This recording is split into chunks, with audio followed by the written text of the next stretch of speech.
Eu preciso que você assine estes papéis agora. Você realmente trouxe outra mulher para este momento? Você destruiu tudo no momento em que eu mais precisava de você. Precisamos levá-la para atendimento agora. Por favor, cuidem dela e do bebê. Assine antes que essa criança nasça, disse Caio Ferraz, empurrando a pasta de couro sobre a bandeja metálica ao lado da cama, enquanto outra contração fazia Elisa arquear o corpo e apertar o lençol com as duas mãos. A luz branca da suíte de parto parecia cruel demais para aquela cena. Lorena estava a poucos passos dele, vestida com um conjunto vermelho impecável, segurando a própria bolsa contra o peito como se tivesse sido convidada para assistir a uma cerimônia particular. Elisa demorou alguns segundos para entender que o marido realmente a levara até ali. "Você trouxe essa mulher para o parto do seu filho?" perguntou, ofegante, com o rosto molhado de suor e lágrimas que ela se recusava a reconhecer. Caio não desviou os olhos. "Não chame de meu filho. Eu já sei de tudo." Lorena abaixou a cabeça, fingindo constrangimento, mas um brilho de triunfo atravessou seu rosto quando Caio abriu a pasta e mostrou as páginas marcadas com adesivos amarelos. "Assine o divórcio, Elisa. Hoje. Agora." Outra dor atravessou o ventre dela, mais longa, mais funda. Ainda assim foi o modo como ele pronunciou a palavra divórcio, sem hesitar, que a fez sentir que alguma coisa dentro dela se rompia antes mesmo de o bebê nascer. A enfermeira que ajustava o monitor fetal parou por um instante, visivelmente desconfortável. "Senhor Ferraz, a paciente está em trabalho de parto ativo. Essa conversa precisa esperar." Caio respondeu sem elevar a voz, e justamente por isso soou mais frio. "Isso diz respeito à minha família." Elisa soltou uma risada curta, quebrada pela dor. "Sua família está nesta cama, Caio." Ou estava. Ele retirou de dentro da pasta uma folha impressa e a colocou diante dela. No alto havia o nome de um laboratório particular. Abaixo, números, códigos e uma conclusão destacada em negrito. "Lorena me entregou isso ontem. A amostra não confirma vínculo biológico entre mim e o bebê." Elisa olhou primeiro para o documento, depois para a mulher de vermelho. Por um segundo, não sentiu mais a contração, nem o cheiro de antisséptico, nem o som rápido do coração do filho no monitor. "Você acreditou nela sem me perguntar nada?" Caio apertou a mandíbula. "Eu perguntei durante meses por que você escondia ligações, por que saía de casa sem dizer para onde ia, por que trancava documentos no escritório. Você mentiu." Elisa fechou os olhos. Ela poderia ter contado sobre as transferências suspeitas, as assinaturas duplicadas e o nome de Lorena ligado a uma empresa fantasma. Poderia ter explicado por que mantivera silêncio, mas diante daquele homem, percebeu que nenhuma explicação sobreviveria à sentença que ele já escolhera. Lorena aproximou-se da cama com uma cautela teatral. "Elisa, ninguém queria que fosse assim." Caio sofreu muito. A mão de Elisa voou até a grade, fazendo o metal vibrar. "Não chegue perto de mim." A enfermeira interveio imediatamente, pedindo que Lorena recuasse. Caio, porém, pareceu enxergar apenas a hostilidade da esposa, não o medo em seus olhos. "Você perdeu o direito de dar ordens quando decidiu usar uma criança para me prender." Elisa virou o rosto para ele, pálida, mas firme. "Se eu quisesse prendê-lo, teria implorado quando começou a dormir fora. Teria feito escândalo quando o perfume dela ficou nas suas camisas. Teria contado à sua mãe quem estava vazando informações das reuniões do conselho." Lorena empalideceu quase imperceptivelmente. "Ela está delirando", disse depressa. Elisa percebeu a mudança, guardou-a na memória e puxou o ar com dificuldade. "A caneta está na pasta", insistiu Caio. "Assine e eu garanto que terá tudo de que precisar." Dessa vez, Elisa não riu. "Você ainda acha que tudo pode ser resolvido com dinheiro?" O monitor emitiu um som mais agudo. A enfermeira chamou a obstetra pelo interfone, enquanto Elisa segurava o olhar do marido. "Eu não vou assinar porque você mandou, e não vou permitir que ela toque no meu filho." A doutora Helena Martins entrou acompanhada de outro enfermeiro e analisou os números na tela antes de se voltar para todos. "A frequência do bebê caiu. Preciso que a paciente se concentre e que qualquer pessoa sem autorização saia agora." Lorena abriu a boca para protestar, mas a médica apontou para a porta. "Agora." Caio deu um passo adiante. "Sou o marido." Elisa respondeu antes que a doutora pudesse perguntar. "Ele veio pedir o divórcio."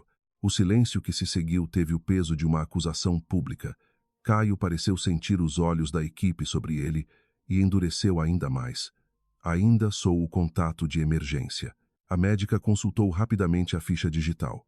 Sim, é o único contato de emergência cadastrado. A frase atingiu Caio de forma inesperada.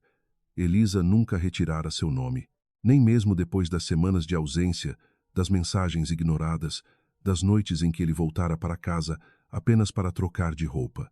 Lorena, irritada com a hesitação dele, aproximou-se da bandeja e tentou pegar o celular de Elisa. Ela não precisa disso agora. Elisa percebeu o movimento e agarrou o aparelho primeiro. Não toque. Na tela bloqueada, uma notificação apareceu por apenas 2 segundos. Envio agendado para 22h10. Lorena viu. Seu rosto mudou. Que mensagem é essa? Elisa apertou o telefone contra o peito. A que você mais teme receber? Uma contração brutal cortou a discussão. Elisa perdeu o ar e o traçado do monitor desceu de novo. A doutora Helena se inclinou sobre ela. Elisa, olhe para mim. Precisamos levar você para o centro cirúrgico. O bebê está em sofrimento e sua pressão está subindo rápido. Caio deixou a pasta cair no chão. As folhas do divórcio se espalharam sobre os sapatos de Lorena. Centro cirúrgico?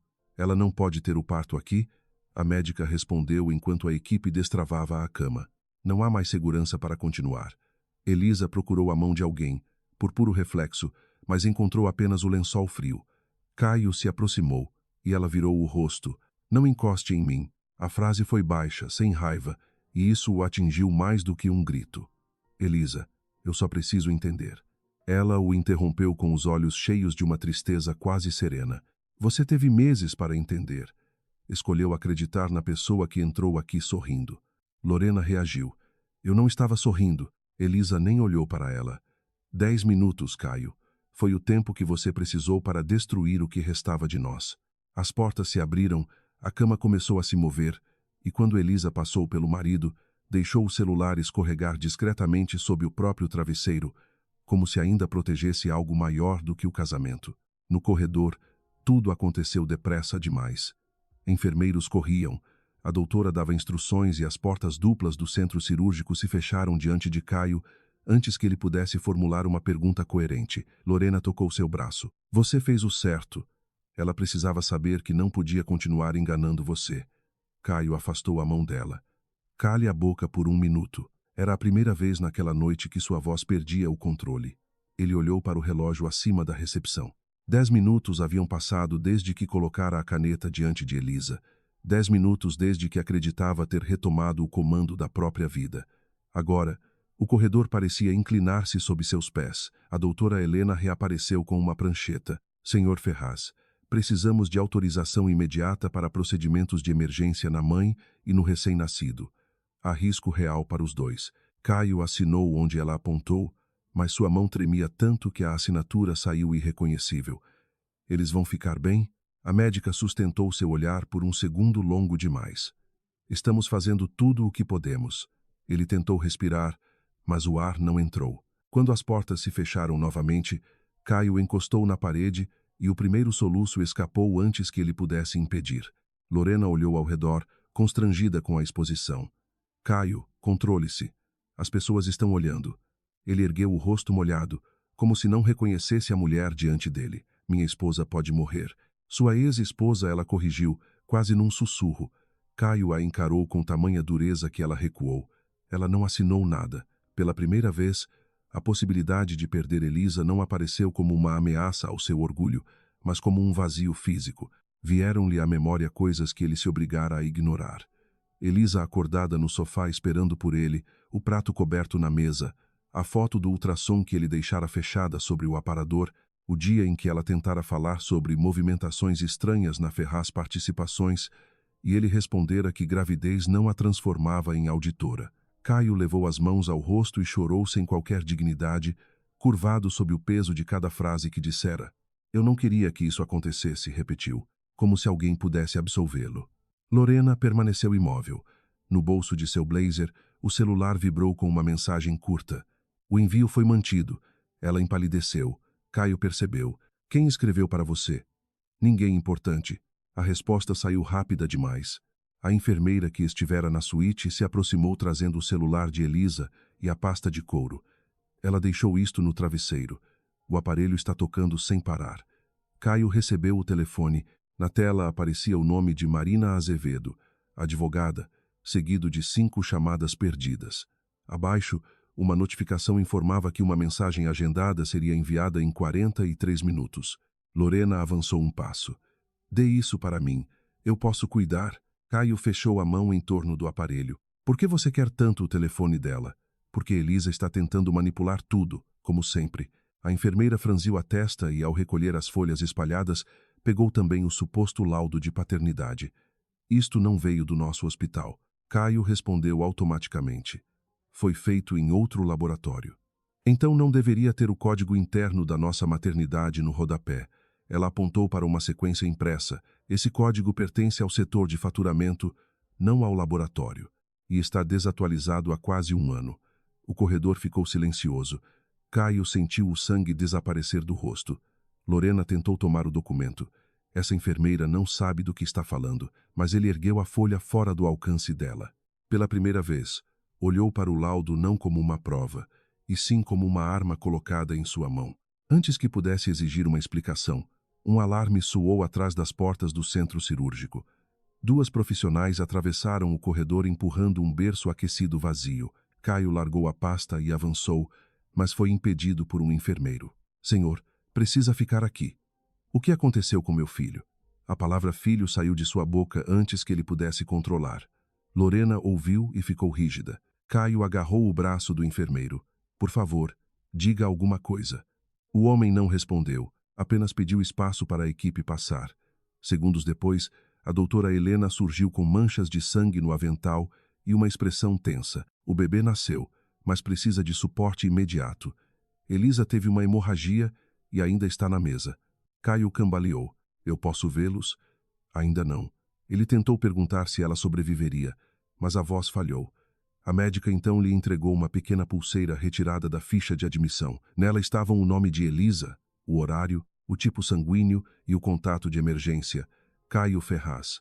Ela confirmou seu nome 3 vezes hoje, disse a doutora, mesmo quando perguntei se queria substituí-lo. Caio fechou os dedos em torno da pulseira, caiu de joelhos no corredor e chorou como um homem que finalmente compreendia que o desespero não começara com a possibilidade de perder Elisa. Começara no instante em que ele escolhera não acreditar nela. Quando o choro fraco do bebê atravessou o corredor, Caio ergueu a cabeça como se tivesse sido arrancado de um afogamento. Uma enfermeira passou diante dele empurrando o berço aquecido, e por apenas 2 segundos ele viu um rosto minúsculo, avermelhado, envolvido por tubos e mãos apressadas. É meu filho? Perguntou, levantando-se com dificuldade. A profissional não parou. O bebê está sendo levado para observação intensiva. Caio tentou acompanhar o berço, mas a doutora Helena surgiu novamente e bloqueou sua passagem. Sua prioridade agora precisa ser autorizar uma transfusão para Elisa.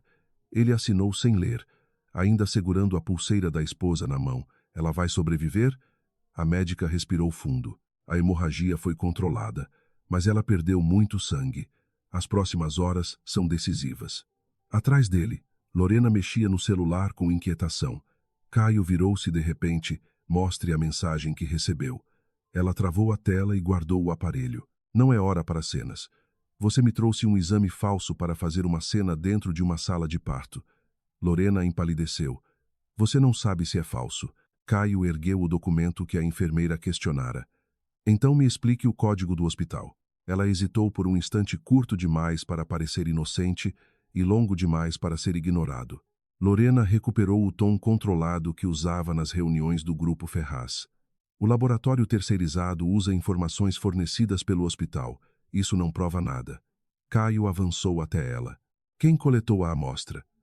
Um profissional indicado por mim. Nome? Eu não lembro. A resposta fez alguma coisa dentro dele se quebrar. Durante semanas, Caio aceitara cada afirmação dela porque todas pareciam confirmar o medo que já carregava. Desde a infância, vira o pai manter outra família em segredo e a mãe fingir que não sabia para preservar o sobrenome Ferraz. Caio prometera que jamais seria o último a descobrir uma traição. Agora percebia que talvez tivesse transformado esse medo numa porta aberta para qualquer mentira bem montada. Você disse que o exame era definitivo. Lorena cruzou os braços. E é. Sem saber quem coletou, onde foi processado ou porque tem código de faturamento. Ela perdeu a paciência. Elisa estava escondendo coisas de você. Eu apenas procurei a verdade. Caio apontou para o centro cirúrgico. Ela está lutando pela vida porque eu escolhi a sua verdade. Lorena tentou tocar o rosto dele, mas Caio afastou-se. Vá embora. Você vai precisar de mim. Foi exatamente nisso que você apostou. A voz dele saiu baixa, mas carregada de uma repulsa que ela nunca ouvira antes. Vá embora antes que eu chame a segurança. Lorena caminhou até o elevador sem olhar para trás, embora seu corpo inteiro estivesse tenso. Assim que as portas se fecharam, ligou para alguém salvo apenas como R. O envio ainda está ativo, disse, quase sem respirar. Uma voz masculina respondeu que precisava do telefone de Elisa antes das 10h10. Lorena apertou o botão do térreo várias vezes. Caio está com ele. Houve um silêncio irritado do outro lado. Então faça com que ele desbloqueie. Se os arquivos chegarem ao conselho, tudo acaba. Lorena encerrou a chamada e observou o próprio reflexo no metal do elevador. Pela primeira vez, a imagem segura e elegante não conseguiu esconder o medo. Ela não planejava que Elisa tivesse uma hemorragia. Queria apenas forçá-la a assinar, sair da casa e perder credibilidade antes de revelar o que descobrira. Mas a internação transformara o hospital num lugar cheio de registros, câmeras, testemunhas e horários precisos. Pior ainda, Caio começara a fazer perguntas. Lorena digitou uma mensagem para ele, apagou, escreveu outra e apagou novamente. No fim, enviou apenas: "Sinto muito pelo bebê." A resposta não veio. No corredor do centro cirúrgico, Caio olhou a notificação, sentiu náusea e desligou o telefone de Lorena de sua mente. O aparelho de Elisa continuava em sua mão, inacessível atrás de uma senha que ele nunca conhecera. 2 horas depois, a doutora Helena informou que Elisa estava estável, ainda sedada, e seria transferida para a unidade de cuidados especiais. O bebê respirava com ajuda, mas respondera bem às primeiras medidas. Caio pediu para ver. Louis foi conduzido até uma sala separada por paredes de vidro. Ali, diante do pequeno corpo cercado por fios, ele sentiu toda a arrogância desaparecer. "Posso tocar nele?" perguntou. A enfermeira orientou que colocasse a mão pela abertura lateral da incubadora. Caio encostou um dedo na palma minúscula e o bebê o segurou com uma força inesperada. Ele fechou os olhos. "Eu sou seu pai", murmurou, sem saber se fazia uma promessa ou um pedido de perdão. A enfermeira consultou a ficha. A mãe escolheu o nome Gabriel. Caio abriu os olhos. "Ela não me contou. Talvez tenha tentado." A frase não veio como acusação, mas atingiu com precisão. Na parede havia um registro das consultas pré-natais. Caio viu o nome de Elisa repetido em dezenas de datas. Na coluna destinada ao acompanhante, quase todas estavam vazias. Em 3 delas aparecia apenas Marina Azevedo. "Ela veio sozinha em todas essas consultas?" A enfermeira hesitou, depois respondeu: "Na maioria, mas sempre perguntava se alguém havia ligado da empresa do senhor." Caio sentiu vergonha de perguntar por quê. Sabia que, naqueles mesmos dias, estivera em viagens, jantares ou quartos de hotel, onde Lorena o convencia de que Elisa não queria mais sua presença. Quando Elisa despertou, ela chorou em silêncio, sem forças para erguer o braço. Caio estava sentado no canto do quarto, mas só se aproximou quando a médica saiu. "Ele está vivo", disse, com a voz quebrada. Elisa virou o rosto lentamente. O cansaço a deixava quase transparente, mas seu olhar ainda era firme. "Você viu o bebê?" "Vi. E precisou vê-lo dentro de uma incubadora para chamá-lo de filho." Caio parou ao lado da cama. "O exame pode ter sido manipulado." "Pode?" Ela respirou com dificuldade. "Você entrou aqui dizendo que sabia de tudo." Ele tentou tocar a grade, mas Elisa percebeu o movimento. "Não use o medo de me perder como prova de amor." Caio baixou a mão. "Eu errei." "Não. Errar é esquecer uma data. Você escolheu me humilhar enquanto eu sentia nosso filho nascer." Cada palavra parecia lhe custar energia. Mesmo assim, ela não desviou os olhos e levou sua amante para assistir. Caio engoliu em seco. "Eu vou descobrir quem falsificou aquilo. Descubra por você, não por mim." Elisa fechou os olhos. "O casamento acabou antes dos papéis. Só faltava você torná-lo público." Caio permaneceu no quarto até Marina Azevedo chegar. A advogada entrou com passos rápidos, uma pasta azul sob o braço e a expressão de quem tentava conter a fúria. Saia, ordenou ao ver. Caio levantou-se.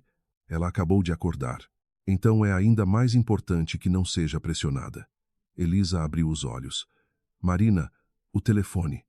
Caio entregou o aparelho à advogada. Ela examinou a tela e soltou o ar com alívio ao ver que o envio agendado continuava ativo. Caio percebeu. O que vai ser enviado às 10h10? Marina olhou para Elisa, esperando autorização. Elisa respondeu com dificuldade. Informações que precisavam chegar a pessoas capazes de agir caso eu não pudesse. Informações sobre Lorena? Caio insistiu. Sobre sua empresa, sua família e as escolhas que você fez sem me ouvir. Marina aproximou-se da cama. Posso cancelar o envio se você preferir esperar. Elisa fitou o teto por alguns segundos. Não cancele. Caio deu um passo à frente. Se isso envolve o Grupo Ferraz, eu preciso saber. Marina fechou a pasta. O senhor precisava saber quando sua esposa tentou falar com você 3 vezes. Agora receberá as informações junto com os demais. A frase atingiu Caio como uma porta fechada. Elisa virou o rosto para a janela. Quero que meu filho seja protegido antes de qualquer reunião, qualquer sobrenome e qualquer escândalo.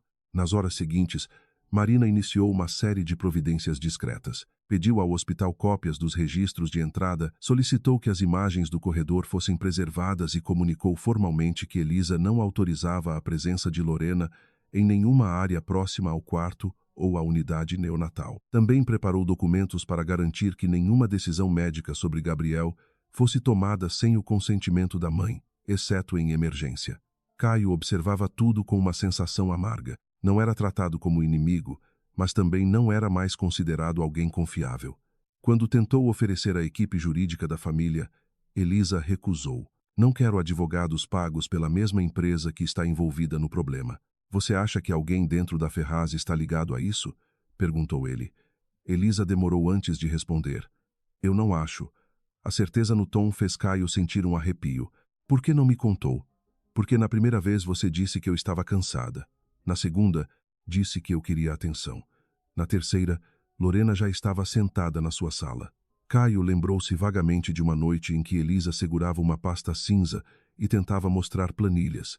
Ele recebera uma ligação de Lorena, saíra no meio da conversa e nunca perguntara o que havia nos documentos. Eu pensei que fosse ciúme.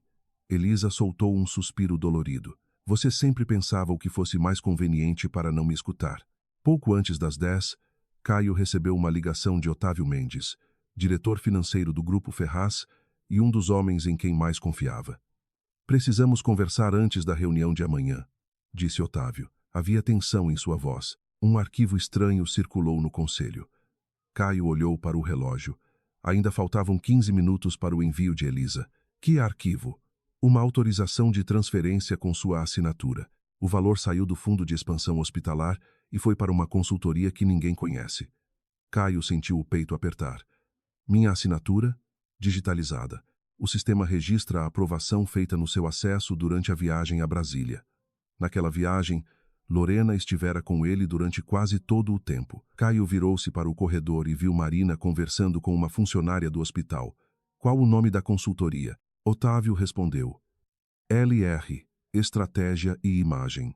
As iniciais caíram no silêncio como peças de metal.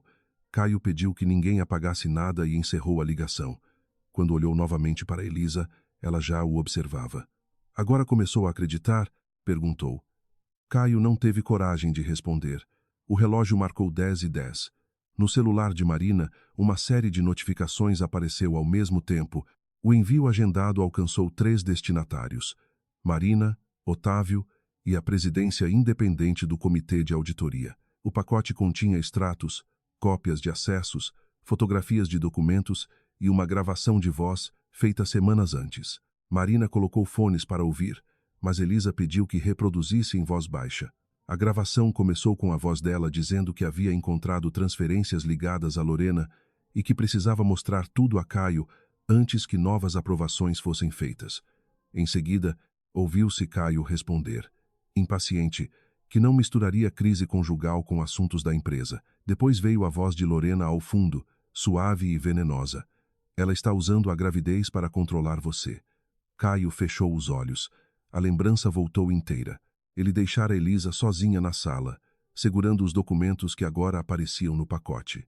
Marina interrompeu o áudio. Há também cópia do verdadeiro exame pré-natal emitido pela clínica que acompanhou Elisa. O documento não é um teste definitivo de paternidade, mas contém dados incompatíveis com o laudo que Lorena entregou. Caio olhou para a esposa, incapaz de sustentar a própria vergonha. Elisa, porém, já não parecia esperar nada dele. Não quero sua culpa, disse. Quero segurança para Gabriel. Então fechou os olhos, exausta. Caio permaneceu imóvel enquanto Marina organizava os arquivos. Pela primeira vez, ele entendeu que provar a mentira de Lorena não lhe devolveria automaticamente a mulher que destruíra. A verdade poderia salvar sua empresa. Talvez salvasse seu filho, mas não apagaria o que Elisa aprendera no pior momento de sua vida. Quando precisou dele, Caio escolheu ficar ao lado de quem a estava derrubando. Caio não voltou para casa naquela noite.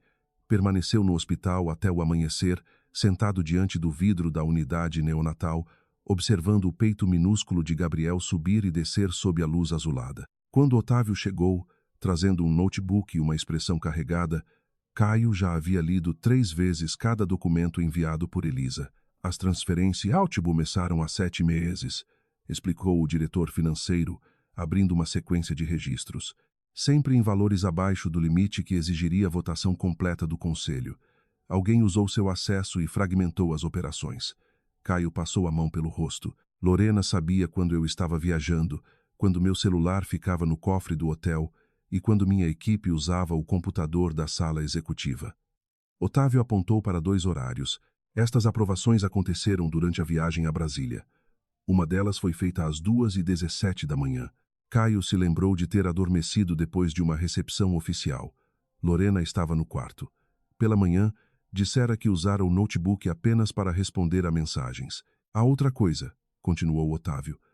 A consultoria LR não tem estrutura real. O endereço corresponde a uma sala vazia alugada por Ricardo Ferraz. O nome do primo atravessou Caio como uma lâmina. Ricardo ocupava uma cadeira no conselho, sorria nas fotografias de família e defendia Lorena em todas as reuniões. Não faça nenhum movimento ainda, ordenou Caio. Quero que eles pensem que continuamos cegos. Na mesma manhã, Lorena entrou no estacionamento subterrâneo de um edifício comercial na Faria Lima e encontrou Ricardo ao lado de um carro preto. Ele não a cumprimentou. Você perdeu o telefone. Elisa quase morreu. Caio ficou com o aparelho. Ricardo riu sem humor. E agora o comitê de auditoria recebeu tudo. Lorena apertou a alça da bolsa. Nem tudo. Os arquivos dela mostram as transferências, mas não provam que fomos nós. Mostram meu endereço, seus acessos e a assinatura digital de Caio. Ele se aproximou, baixando a voz. O laudo de paternidade foi uma estupidez. Lorena reagiu com raiva. Sem aquilo, Elisa não sairia do caminho. Caio ainda a amava. Ricardo observou o medo por trás da arrogância dela. Ele também ama o filho, e agora sabe que você mentiu. Lorena tentou manter o controle. Precisamos encontrar o homem que montou o documento e fazê-lo desaparecer por alguns dias. Não existe homem nenhum para desaparecer. Você usou um modelo antigo do hospital e pediu a um funcionário demitido que alterasse os dados. A cor sumiu do rosto dela. Ricardo continuou. Esse funcionário quer mais dinheiro. Disse que, se for procurado, entrega todas as mensagens. Lorena respirou fundo e encarou as câmeras no teto. Então pague. Ricardo deu um passo para trás. Você ainda não entendeu. Desta vez, não vou afundar sozinho. Caio deixou o hospital por apenas 40 minutos para ir ao laboratório cujo nome aparecia no suposto exame. Não avisou ninguém. O gerente, intimidado pelo sobrenome Ferraz, levou poucos minutos para confirmar o que Caio já temia. Não há registro de atendimento, coleta ou processamento em nome de Elisa Montenegro. O gerente examinou a folha e apontou inconsistências no logotipo, no código de validação e na assinatura digital. Este documento foi montado a partir de um modelo antigo. A conclusão também está escrita de maneira incompatível com nossos relatórios. Caio sentiu as mãos ficarem frias. Então nunca houve exame. Não aqui. Ao sair, ele se apoiou no capô do carro e fechou os olhos. Durante meses, havia tratado Elisa como culpada sem uma única prova real. Bastara uma folha impressa e a palavra de Lorena. Lembrou-se da noite em que perguntou a Elisa se o bebê era dele. Ela ficara imóvel, profundamente ofendida, e respondera que não aceitaria ser interrogada como uma criminosa. Caio interpretasse a anciã seguinte como culpa. Agora percebia que era dignidade ferida. Ligou para Marina ainda no estacionamento. O laudo é falso. A advogada respondeu sem emoção. Eu sei. Elisa sabia? Ela suspeitava. Mas não tinha acesso ao documento até ontem.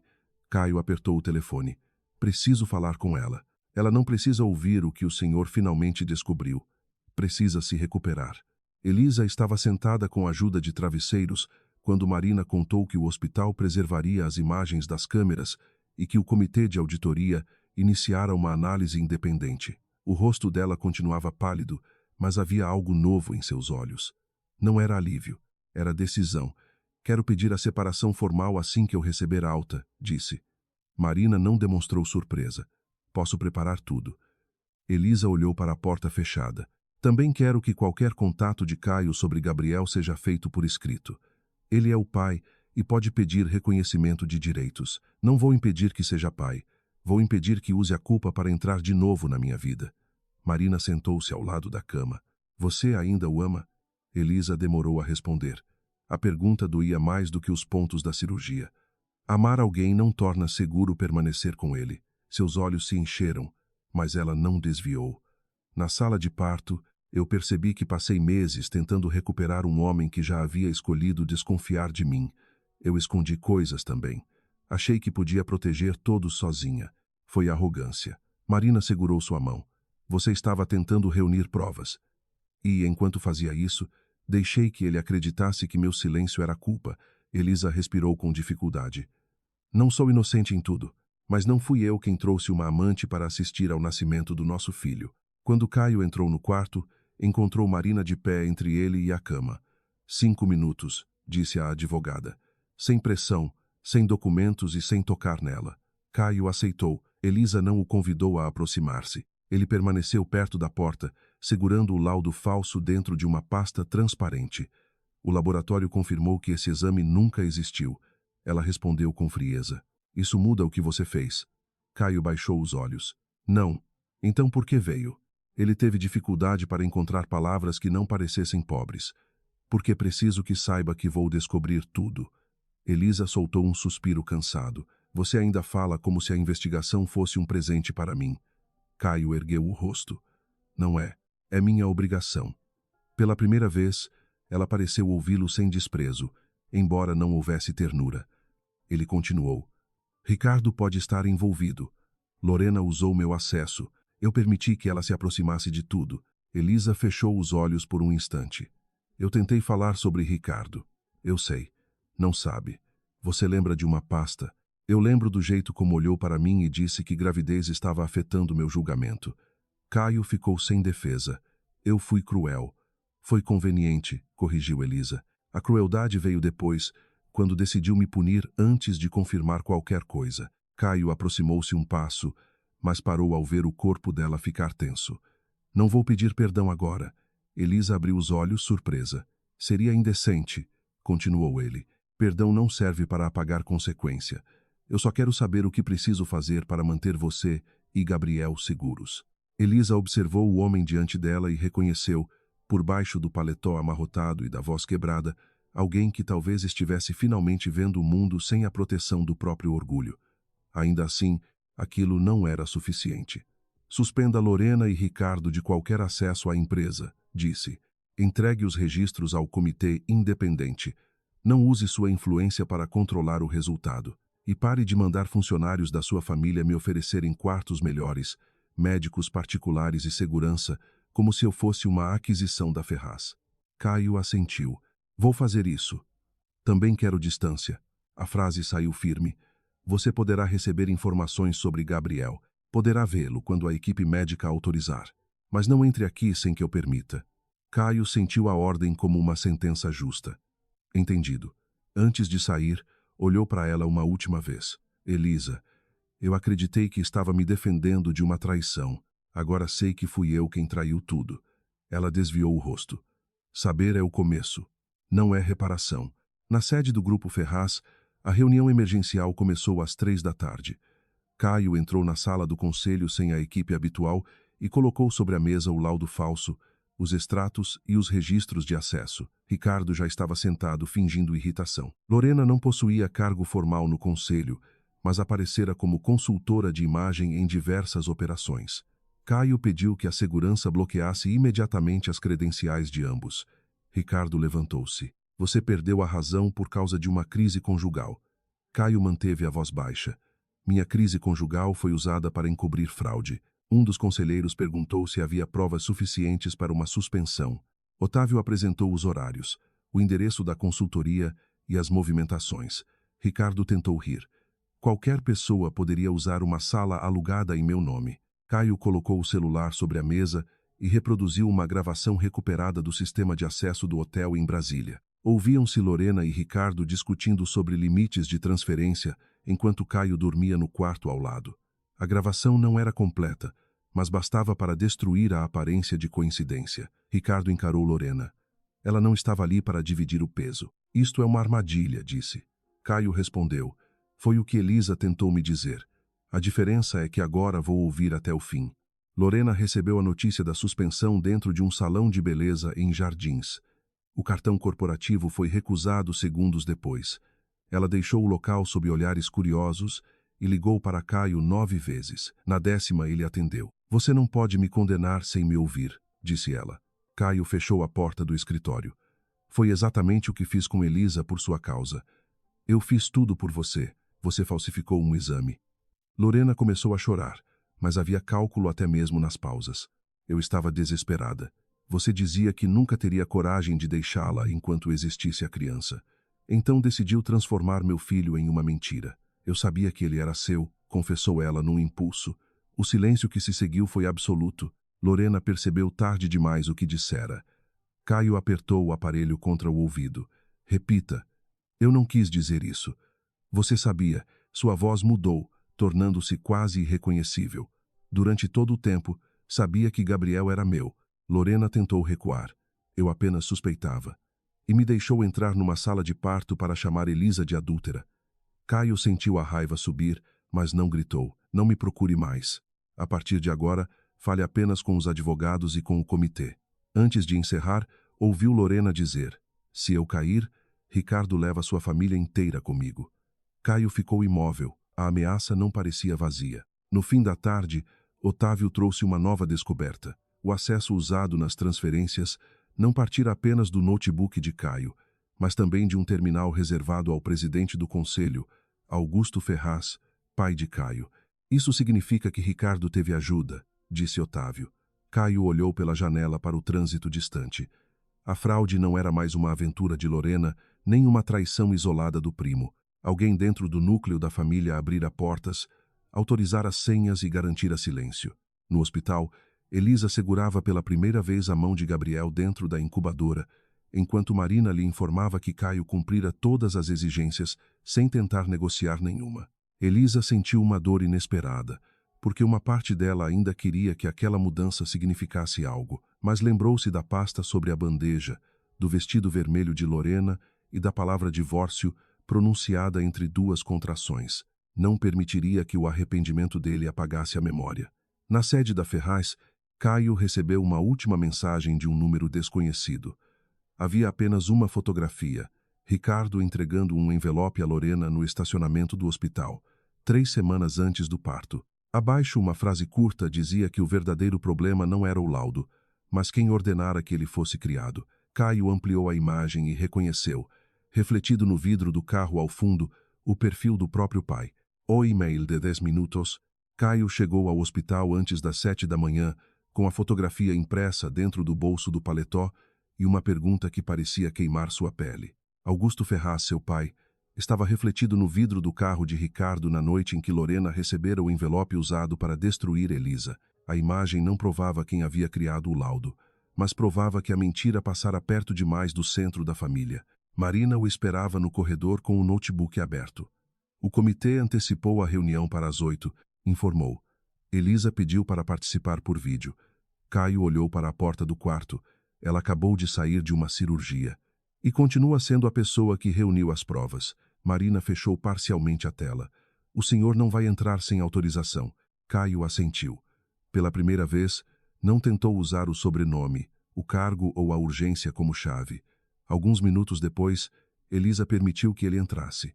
Estava sentada na cama, muito pálida, com o cabelo preso de qualquer maneira e uma manta sobre os ombros. O cansaço não diminuía a firmeza de seus olhos. "Reconhece isto?" perguntou Caio, colocando a fotografia sobre a mesa. Elisa observou a imagem por alguns segundos.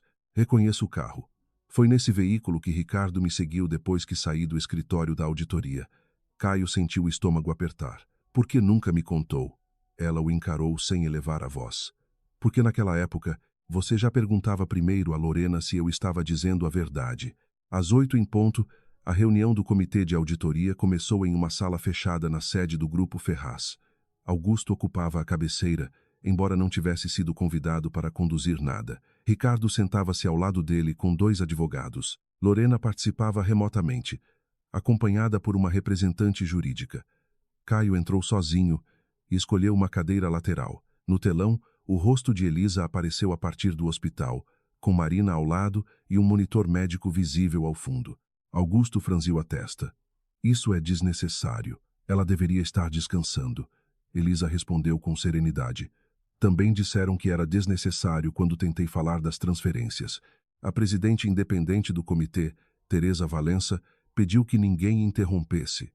Marina compartilhou o pacote do e-mail agendado e explicou a lógica da proteção. Elisa reunira os arquivos durante 4 meses e programara o envio para as 10h10 da noite do parto, porque temia que alguém tentasse acessar seu telefone enquanto ela estivesse sedada. Lorena desviou o olhar. Teresa abriu o primeiro conjunto de documentos. Havia registros de transferências fragmentadas, acessos noturnos, empresas sem funcionários e notas fiscais, por serviços jamais prestados. O segundo conjunto reunia mensagens em que Ricardo instruía um antigo funcionário do hospital a conseguir modelos de documentos internos. O terceiro continha a ligação entre esse funcionário e um designer contratado pela consultoria de Lorena. "O laudo não nasceu de um laboratório", explicou Marina. "Nasceu de uma sequência de pagamentos feitos por uma empresa usada para retirar dinheiro do fundo hospitalar." Lorena interrompeu, dizendo que as mensagens haviam sido manipuladas. Elisa pediu que Marina abrisse o arquivo de validação técnica. Os dados originais, os horários e os endereços eletrônicos estavam preservados em cópias registradas antes do parto. "Eu não precisava provar que Lorena era sua amante", disse Elisa, olhando diretamente para Caio pela tela. "Precisava provar que ela usava o relacionamento para acessar informações internas." Caio não desviou. Teresa então apresentou o verdadeiro histórico médico. Não existia exame de paternidade negativo. Havia apenas testes pré-natais comuns, registros de consultas e uma avaliação genética relacionada à saúde do bebê. O documento falso usara trechos desses registros, alterando a conclusão. "O dado mais importante está aqui", disse Teresa. "O sistema mostra que Lorena consultou informações de faturamento do hospital usando credenciais emprestadas por Ricardo. Foi assim que obtiveram o código desatualizado impresso no laudo." Ricardo bateu a mão na mesa. Ela não tinha acesso ao sistema clínico. "Não precisava", respondeu Elisa. "O laudo não precisava resistir a uma investigação. Precisava apenas resistir por tempo suficiente para Caio acreditar." A frase caiu sobre ele com uma precisão dolorosa. Elisa não estava tentando humilhá-lo. Estava descrevendo o mecanismo do golpe. Lorena conhecia o medo dele, Ricardo conhecia seus acessos e Augusto conhecia a importância do sobrenome. Todos haviam apostado que Caio reagiria antes de pensar. Eles estavam certos. Teresa pediu que Marina reproduzisse a última gravação. A voz de Augusto surgiu nítida, registrada durante uma conversa com Ricardo no escritório da presidência. "Elisa precisa sair da família antes que leve isso ao conselho", dizia ele. Ricardo perguntava se deveria usar o relacionamento de Caio com Lorena para acelerar a separação. Augusto respondia que não queria escândalo, apenas uma solução discreta. Em seguida, vinha a frase que congelou a sala. "Se houver dúvida sobre a criança, Caio fará o resto sozinho." O áudio terminava ali. Caio virou-se para o pai. Augusto não negou imediatamente.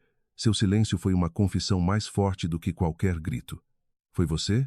perguntou Caio. O pai ajeitou os punhos da camisa.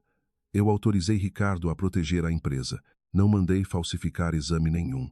Elisa observava pela tela, imóvel. Augusto continuou. Você estava vulnerável, distraído, conduzindo o grupo como se sentimentos fossem estratégia. Elisa investigava contas sem autorização e ameaçava expor a família. Ela expôs um crime, respondeu Caio.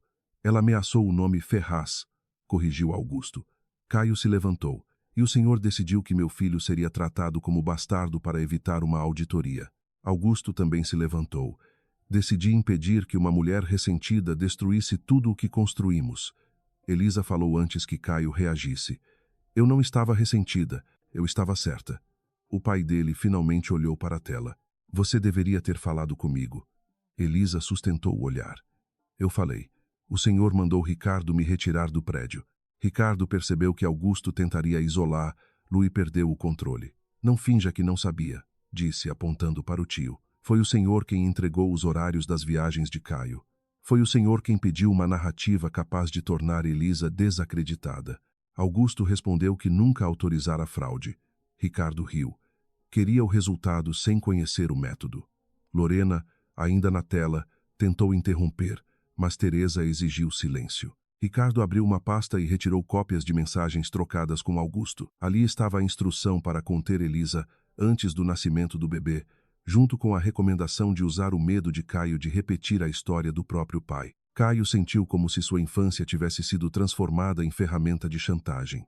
Augusto sabia exatamente onde feri-lo porque havia criado aquela ferida. O senhor me ensinou a desconfiar de todo mundo, disse Caio. Depois entregou essa desconfiança a eles. Augusto não respondeu. Elisa viu a expressão de Caio mudar, mas não sentiu triunfo, apenas uma tristeza profunda. O homem que a humilhara na sala de parto também fora manipulado. Mas isso não o tornava inocente. Ele escolhera cada palavra, escolhera Lorena, escolhera não verificar. A manipulação explicava sua queda, não apagava sua responsabilidade. Teresa solicitou uma pausa, mas Elisa pediu para concluir sua parte antes de se retirar. Marina apresentou a última pasta, contendo as medidas preparadas por ela semanas antes do parto.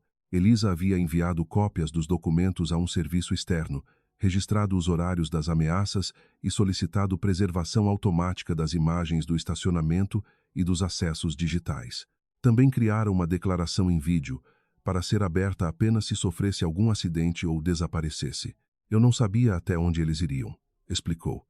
Por isso precisava de uma estrutura que não dependesse da coragem de uma testemunha de última hora.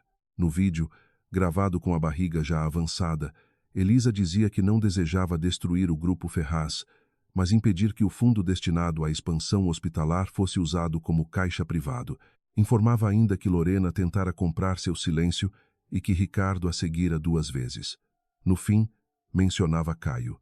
Dizia que ainda o amava, mas que já não sabia se podia confiar nele para protegê-la da própria família. Caio baixou a cabeça. O vídeo fora gravado antes do parto, antes da pasta de divórcio e antes de ele negar o filho. Mesmo assim, Elisa ainda esperava que ele fosse capaz de ouvir. Quando a gravação terminou, ela falou ao vivo. Não quero que estas provas sejam usadas para uma vingança familiar. Quero investigação independente, restituição dos valores e proteção aos funcionários que colaborarem. A presidente do comitê confirmou a suspensão de Augusto, Ricardo e Lorena de qualquer acesso ao grupo até a conclusão da investigação. As contas ligadas à consultoria seriam bloqueadas e os documentos seriam enviados às autoridades competentes. Augusto tentou argumentar que a exposição destruiria a confiança dos investidores, mas Caio o interrompeu. A fraude já destruiu a confiança. Esconder destruiria o resto. O pai olhou para ele com desprezo. Está entregando a empresa por uma mulher que já pediu para se separar. Caio permaneceu firme. Não estou fazendo isso para recuperá-la. Estou fazendo porque ela estava certa e porque nós a tratamos como inimiga para proteger criminosos. Elisa fechou os olhos por um instante ao ouvir aquilo. Era a primeira vez que Caio fazia o correto sem transformá-lo numa negociação emocional. Ricardo foi conduzido para fora após tentar retirar documentos da mesa. Lorena desligou a chamada, mas não antes de Teresa informar que as gravações, mensagens e transferências já estavam preservadas em múltiplos servidores. O plano desmoronou não porque alguém aparecera com uma prova milagrosa, mas porque Elisa previra cada tentativa de apagamento. Quando a tela do hospital voltou a ocupar o centro da reunião, ela parecia exausta. Minha participação terminou, disse. Marina representará meus interesses. Caio quis agradecer, pedir desculpas ou dizer que Gabriel estava melhor. Nenhuma frase pareceu adequada. Elisa encerrou a conexão antes que ele encontrasse uma. Naquela tarde, Lorena tentou entrar no hospital usando o nome de uma parente distante de Elisa. Foi reconhecida pela segurança e impedida antes de chegar ao elevador. Em seguida, enviou uma mensagem a Marina oferecendo informações contra Ricardo em troca de proteção. Elisa recusou qualquer negociação privada. Ela fala com o comitê e com as autoridades, determinou. Não comigo. Lorena então tentou ligar para Caio de um número desconhecido. Ele atendeu apenas porque Otávio estava gravando a conversa.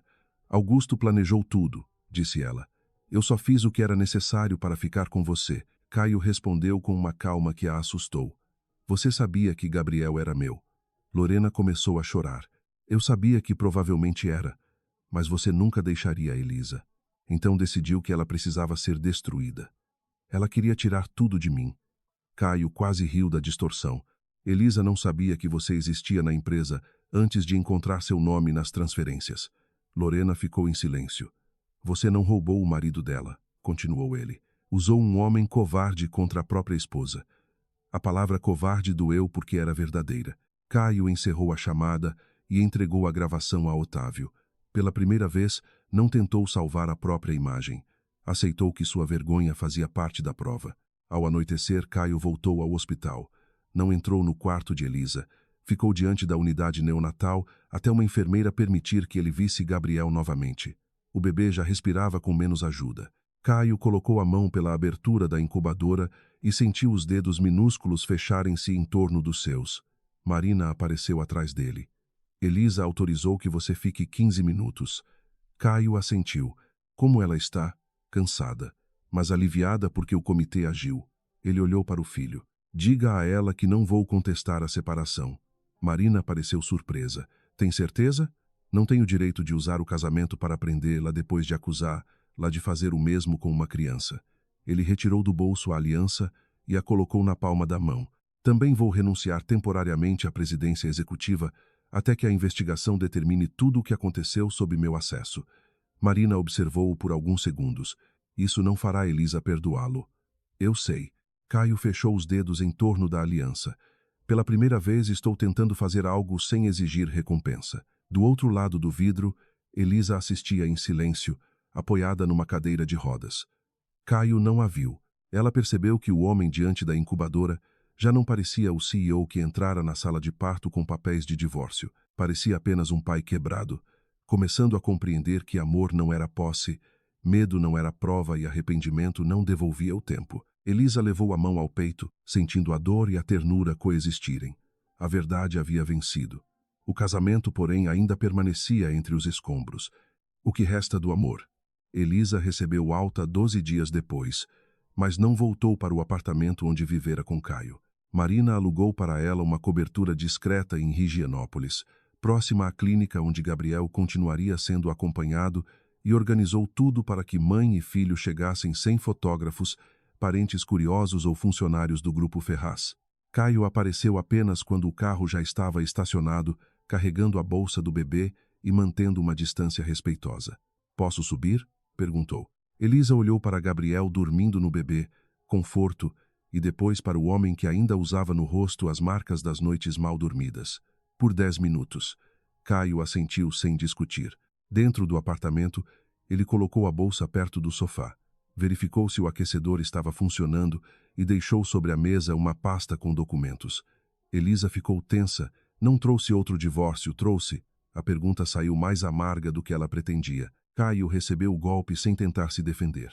É a renúncia temporária ao cargo, a autorização para a auditoria acessar meus registros pessoais e a declaração de que não vou contestar sua separação. Elisa abriu a pasta e encontrou também um plano de convivência com Gabriel preparado pelos advogados, sem exigências agressivas. Você aceitou tudo. Aceitei o que você pediu. Ele olhou para o filho. Não quero ser autorizado a entrar na sua vida. Quero aprender a merecer cada vez que você abrir a porta. Nas semanas seguintes, Caio cumpriu a promessa com uma disciplina silenciosa. Visitava Gabriel nos horários estabelecidos, chegava sem seguranças, sem flores caras e sem qualquer tentativa de impressionar Elisa. Aprendeu a preparar mamadeiras, trocar fraldas, acalmar o bebê durante as crises de cólica e reconhecer o momento exato em que o choro significava fome, sono ou apenas medo. Na primeira noite em que Gabriel teve febre, Caio recebeu uma mensagem de Elisa às 2 da manhã. Chegou 15 minutos depois, mas permaneceu no corredor até ela permitir sua entrada. Você não precisava esperar, disse Elisa, exausta. Precisava, sim. Esta casa é sua. Durante horas, os dois se revezaram ao lado do berço. Não houve declarações, pedidos de perdão ou lembranças felizes usadas como chantagem. Havia apenas um bebê respirando com dificuldade, 2 adultos preocupados e uma confiança pequena demais para ser chamada de reconciliação, mas real o suficiente para não ser ignorada. Quando a febre baixou, Elisa adormeceu sentada. Caio colocou uma manta sobre seus ombros e ficou na poltrona, sem tocá-la. Ao acordar, ela encontrou café quente sobre a mesa e um bilhete curto. Gabriel está bem. Volto no horário combinado. Pela primeira vez desde o parto, a presença dele não lhe pareceu uma invasão. A investigação do Grupo Ferraz avançou sem que Caio tentasse controlar. O comitê confirmou que Ricardo coordenara a retirada de valores do fundo hospitalar, enquanto Lorena ajudara a criar empresas de fachada e usara informações obtidas durante o relacionamento com Caio. Augusto não participara diretamente de todas as transferências, mas autorizara o encobrimento e usara a dúvida sobre a paternidade para afastar Elisa antes que ela apresentasse as provas. Os 3 foram responsabilizados de acordo com a extensão de seus atos, e o grupo iniciou um processo de restituição dos valores desviados. Ricardo perdeu o cargo e teve os bens ligados às operações bloqueados. Lorena aceitou colaborar depois que percebeu que Ricardo pretendia atribuir toda a fraude a ela. Augusto foi afastado definitivamente da presidência do conselho e deixou a mansão da família sob uma chuva de perguntas que o sobrenome Ferraz já não conseguia silenciar. Caio compareceu à coletiva de imprensa sozinho. A fraude aconteceu sob uma estrutura que eu deveria ter fiscalizado, declarou. Minha vida pessoal foi usada como porta de entrada, mas isso não reduz minha responsabilidade. Eu falhei como executivo e, de forma ainda mais grave, falhei como marido. Não citou Elisa pelo nome, nem revelou detalhes do parto. Quando um repórter perguntou se a esposa o perdoara, Caio respondeu: o perdão dela não é um assunto público nem uma ferramenta para recuperar minha reputação. Elisa assistiu à entrevista pela televisão, com Gabriel nos braços. Não sentiu satisfação ao ver a queda de Augusto, nem alegria pela humilhação pública de Lorena. O que sentiu foi alívio. Durante meses, acreditara que precisaria destruir toda a família Ferraz para proteger a verdade. No fim, bastara impedir que continuassem escondendo o que fizeram. Marina sentou-se ao lado dela. Caio recusou voltar à presidência mesmo depois de o conselho oferecer o cargo. Elisa desviou os olhos da tela. Talvez esteja com medo de repetir os mesmos erros. Ou talvez esteja aprendendo que perder poder não significa perder valor. Elisa não respondeu. Ainda amava Caio, mas o amor já não vinha acompanhado de confiança automática. Essa diferença a mantinha segura. Dias depois, recebeu uma carta de Augusto. Não era um pedido sincero de perdão, e sim uma tentativa de justificar as próprias escolhas em nome do legado. Elisa leu apenas metade antes de guardar o papel numa gaveta. Não precisava convencer aquele homem de nada. Sua vitória não dependia de ser compreendida por quem escolhera transformá-la em ameaça. Quando Caio perguntou se ela queria que Augusto fosse proibido de se aproximar de Gabriel, Elisa respondeu: enquanto ele não assumir responsabilidade, sim. Caio concordou sem defender o pai. A ausência de resistência teve mais peso do que qualquer discurso. 3 meses após o nascimento, Elisa voltou a trabalhar como consultora de governança para empresas familiares. Não aceitou o cargo no Grupo Ferraz, embora Teresa tivesse feito o convite. Preferiu criar uma pequena empresa ao lado de Marina, especializada em prevenção de conflitos internos e proteção de denunciantes. O primeiro contrato veio de uma rede de clínicas que procurava corrigir falhas semelhantes às que Elisa descobrira. Caio soube da novidade por Otávio, mas não apareceu com investidores nem ofereceu capital. Enviou apenas uma mensagem: tenho orgulho de você. Elisa leu várias vezes antes de responder. Obrigada. Era uma palavra simples, mas Caio percebeu que havia nela uma porta entreaberta. Ele também iniciou terapia, algo que antes considerava incompatível com a imagem de um homem forte. Nas sessões, falou sobre o pai, a mãe, a segunda família que todos fingiam não existir e o pânico de ser traído. Aos poucos, compreendeu que passara a vida confundindo vigilância com proteção. Quando contou isso a Elisa, não pediu que ela admirasse sua mudança. Apenas disse: "Eu estava tão preocupado em não parecer fraco que me tornei cruel." Elisa respondeu: "Sua dor explica por que você teve medo. Não explica por que decidiu me ferir." Caio assentiu. "Eu sei." E não acrescentou nada. A aproximação aconteceu em gestos pequenos. Caio começou a levar Gabriel ao parque aos domingos, sempre acompanhado por Elisa nas primeiras semanas. Depois, ela permitiu que ele ficasse sozinho com o bebê por 1 hora. Na primeira vez, Caio mandou tantas mensagens que Elisa quase riu. Ele espirrou 2 vezes. "Isso é normal?" escreveu. Ela respondeu que sim. Pouco depois, recebeu uma fotografia de Gabriel dormindo no peito do pai. A imagem despertou uma ternura que Elisa tentou conter, mas não conseguiu negar. No fim da tarde, encontrou Caio sentado sob uma árvore, falando baixinho com o filho. "Sua mãe é a pessoa mais corajosa que conheço", dizia, "e eu vou passar a vida inteira garantindo que você saiba disso." Caio percebeu Elisa e se levantou. "Desculpe, não queria usar Gabriel para..." "Eu ouvi", interrompeu ela. Durante alguns segundos, ficaram em silêncio. "Você está diferente", disse Elisa. Caio segurou o bebê com cuidado. "Estou tentando ser. Não faça isso para me trazer de volta. No começo eu queria. Agora faço porque não quero que Gabriel..." Desculpas só têm valor quando mudam o comportamento depois. 6 meses após o parto, a separação legal foi concluída. Caio assinou os documentos no escritório de Marina sem tentar alterar uma linha. Ao final, retirou a aliança do bolso e a colocou sobre a mesa. Elisa reconheceu o anel que ele deixara de usar desde a reunião do comitê. "Por que trouxe isso?" Caio respirou fundo. "Porque achei que precisava devolvê-lo." Ela tocou o metal, lembrando-se do casamento, das viagens, das promessas e da sala de parto. "Você se arrepende de ter se casado comigo?" perguntou. "Não."